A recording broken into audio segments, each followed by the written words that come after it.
Welcome to my channel. As I've already said in previous videos, today we're remembering Anzac Day, the day that the Australians remember those who served in their wars and those who were killed. And I am doing 4 songs today in honor of them. These next 3 are songs that have been requested. The one that I'm going to do now is Eric Bogle singing "The Band Played Waltzing Matilda." And a number of people have mentioned this and asked for it. And I've recorded two names or handles that requested it. It was at Paula-BV1RT and at Bramba1953. There were a number of others that also asked. So this goes out to all the Australians to honor those who served and died in the wars that you fought. Before I get into that, I do need to thank you for coming to my channel. You have no idea how much I appreciate it. I really do appreciate every single one of you that comes to watch my videos. I'm very thankful for it. And as I do with every artist that I feature on my channel, I will go to Eric's channel and I'll get his links there and I'll put them in the description field of my video. So all you have to do is click on the More link on my description in my video, and you'll see those links. And what I ask you to do is support these artists by subscribing to their YouTube channels, by following them on their social media accounts, and by buying their music if you like their music. So this is Eric Bogle singing "The Band Played Waltzing Matilda."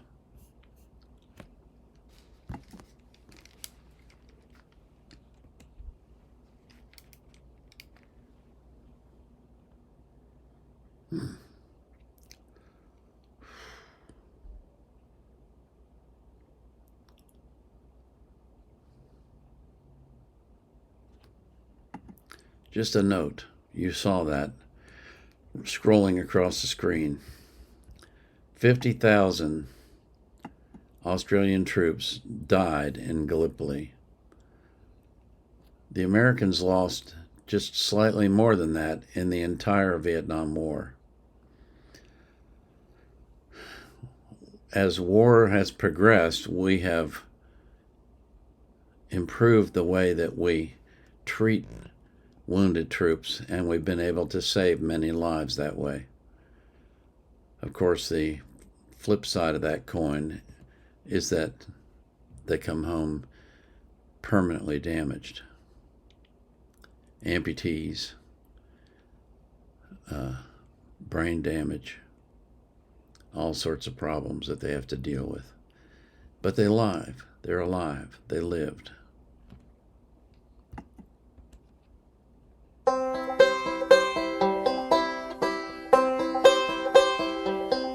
Now when I was a young man, I carried me pack, and I lived the free life of the rover. From the Murray's green basin to the dusty outback, well, I waltzed my Matilda all over. Then in 1915, my country said, "Son, it's time you stop rambling, there's work to be done." So they gave me a tin hat and they gave me a gun, and they marched me away to the war. And the band played Waltzing Matilda as the ship pulled away from the quay. And amidst all the cheers, the flag waving and tears, we sailed off for Gallipoli. And how well I remember that terrible day, how our blood stained the sand and the water, and of how in that hell that they called Suvla Bay, We were butchered like lambs at the slaughter. Johnny Turkey was waiting, he'd primed himself well. He showered us with bullets and he rained us with shell. And in 5 minutes flat, he'd blown us all to hell. Nearly blew us right back to Australia. But the band played Waltzing Matilda when we stopped to bury our slain. We buried ours and the Turks buried theirs. Then we started all over again. And those that were left, well, we tried to survive in that mad world of blood, death and fire. And for 10 weary weeks I kept myself alive, though around me the corpses piled higher. Then a big Turkish shell knocked me arse overhead, and when I woke up in me hospital bed and saw what it had done, well, I wished I was dead. Never knew there was worse things than dying. For I'll go no more waltzing Matilda all around the green bush far and free. To hum tent and pegs, a man needs both legs. No more waltzing Matilda for me. So they gathered the crippled, the wounded, the maimed, and they shipped us back home to Australia. The legless, the armless, the blind, the insane, those proud wounded heroes of Suvla. And as our ship pulled into Circular Quay, I looked at the place where me legs used to be, and thank Christ there was nobody waiting for me. To grieve, to mourn, and to pity.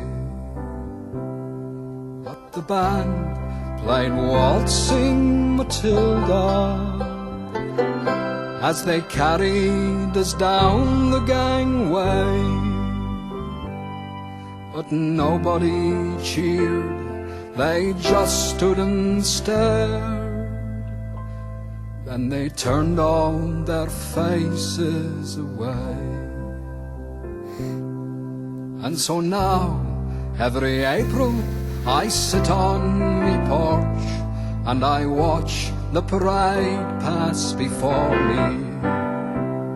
And I see my old comrades, how proudly they march, reviving old dreams of past glories. And the old men march slowly, all bones stiff and sore. They're tired old heroes from a forgotten war. And the young people ask, what are they marching for? And I ask myself the same question. But the band plays Waltzing Matilda, and the old men still answer the call. But as year follows year, more old men disappear. Someday no one will march there at all. Waltzing Matilda, waltzing Matilda, who'll come a waltzing Matilda with me?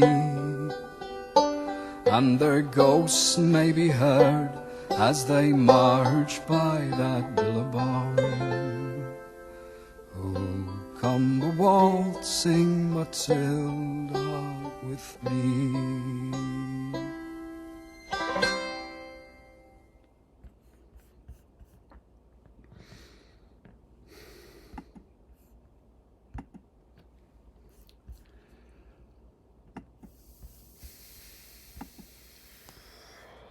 Boy.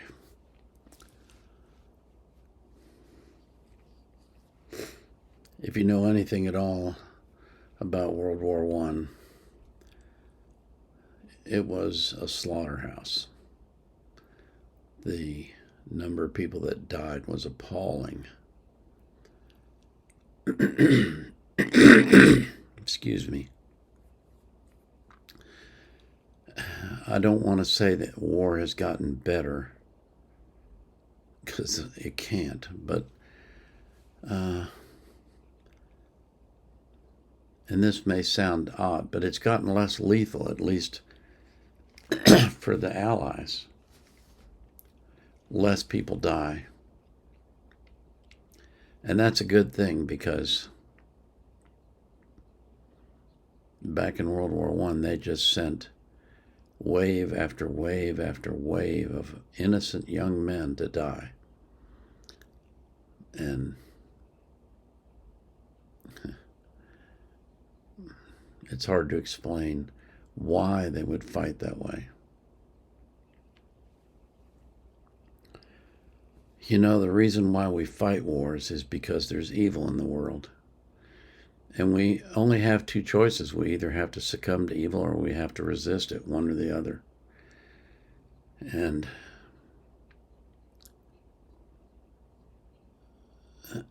World War I was, as I said, it was a bloodbath. It was a horrible time. Awful fighting tactics.